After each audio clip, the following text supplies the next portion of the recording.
Good afternoon. I'm Laura Alyssa Plate. And I'm Hollis Meyer. Start the timer because we've got 4 minutes to give you all the news you need from Piedmont sports to national politics. You're watching The 4.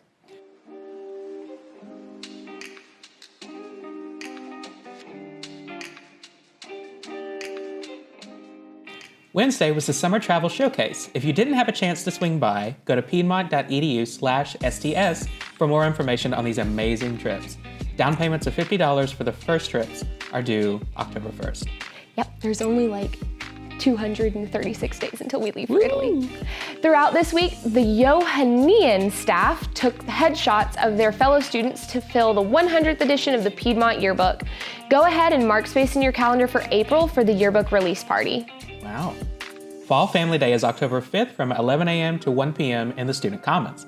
Be sure to reserve a spot for your loved ones at piedmont.edu/family-day. The Student Activities and Wellness Board will host Women on Weights from 8 to 9 p.m. on September 26th and October 3rd.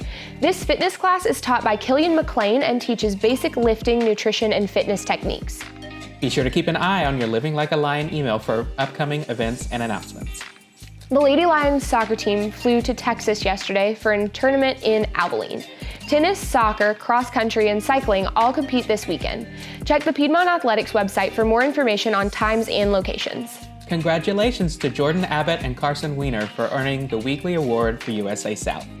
This weekend, UGA plays Notre Dame in Athens, and unfortunately for Florida fans, their quarterback is out for the season after a bad hit in the Kentucky game where he dislocated his ankle.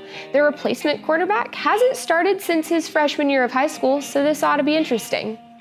On Wednesday, the Federal Reserve cut interest rates by 0.25% amid growing fears of a slowing economy. This is the second time since the recession in 2008.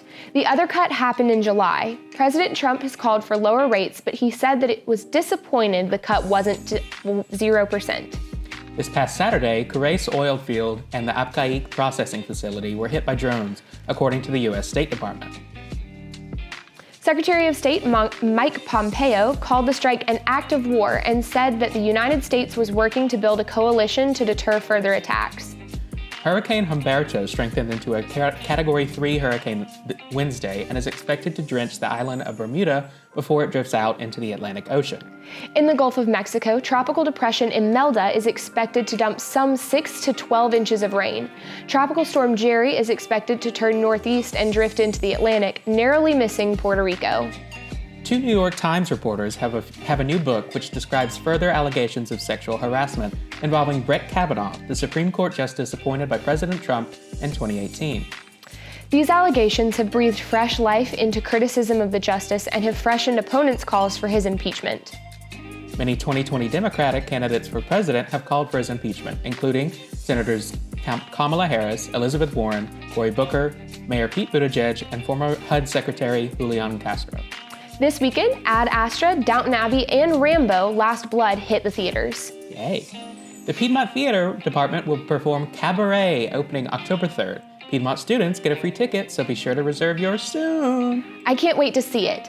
And now, it's time to shake things up a little bit. Hadley Cottingham now has her own opinionated ranting segment.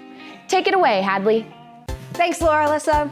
On September 16th, the Pokemon Go universe expanded to include Pokemon from the Unova region, easily the worst generation of Pokemon. Piedmont students have reported seeing Lilpup, Snivy, Purloin, and Patrat around the quad. It'd be cool if they were actually interesting Pokemon, but instead they're like Zuzu pets, but worse.